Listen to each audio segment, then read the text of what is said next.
Hi guys, I hope you're alright. I know it's been a really long time since I actually went into here and talked to you a little bit. But that was because I had a lot of work to do. I still have a lot of work to do, but I'm not under pressure of deadlines or of any kind. So I've decided to go back to my schedule of trying to film every single week. And although I cannot promise that this will be permanent, that I will be continuing with the filming, I really wanted to chat with you about how it's been in my life since almost a couple of months ago. I decided to actually stop filming and posting videos here. First of all, if you don't know me, my name is Clara and I'm really happy that you're here if you are actually new, but I am also very happy to have you here if you are part of my family. I normally talk here about books in English and in Spanish, so you can select which playlist you want to listen to, you want to see me. In each playlist you have the language, so you have a Spanish playlist for each kind of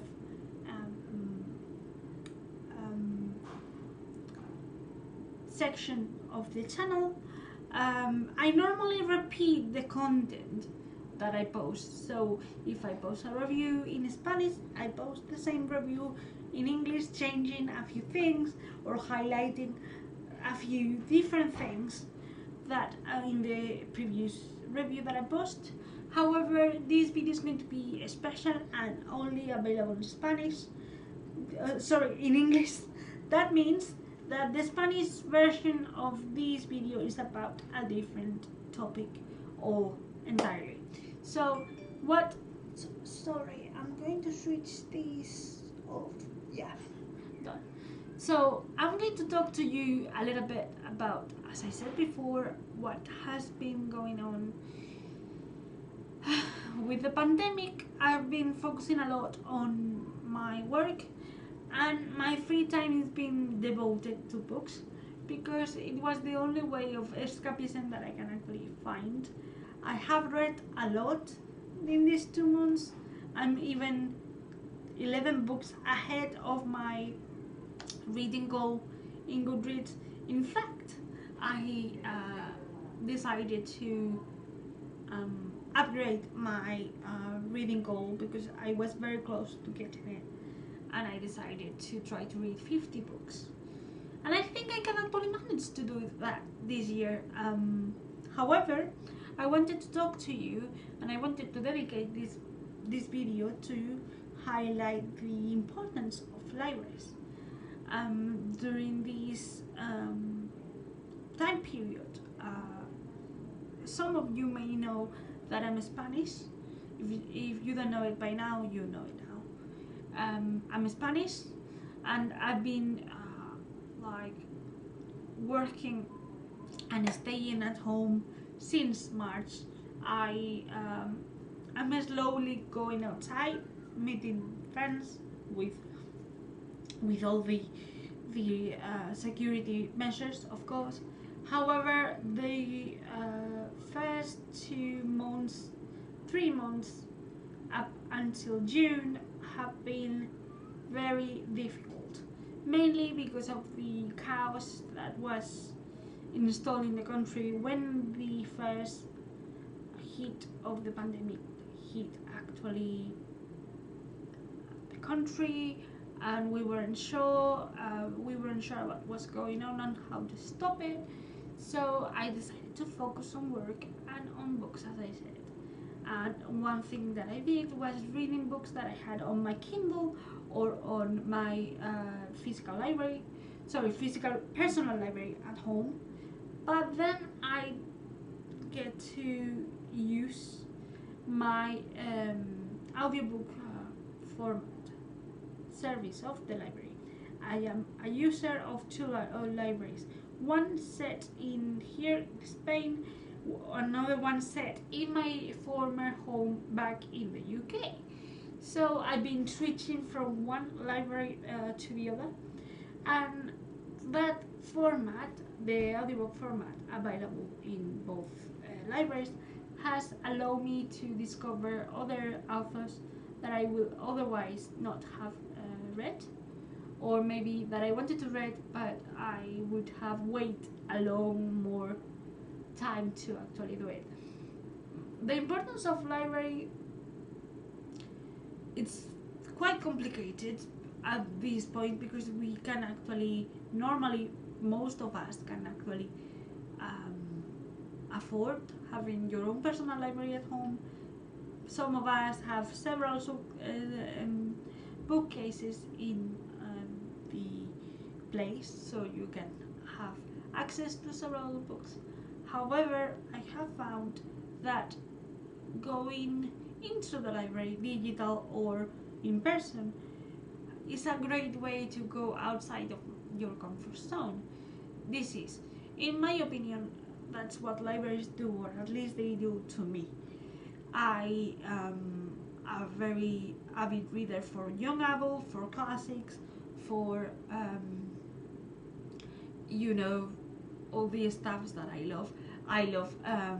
I personally love Shakespeare, I love YA, I love fantasy. However, I have found that during the quarantine time period, I decided to go outside my comfort zone. I read a lot of poetry.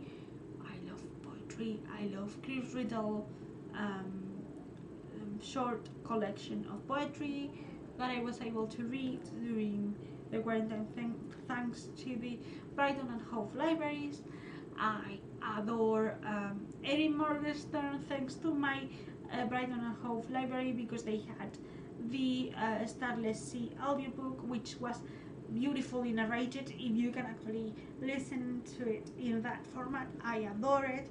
Now I want to own my own personal copy, but it's not it's not an option at the moment, so I love going back to the audiobook whenever it's available, and I adore it. I also read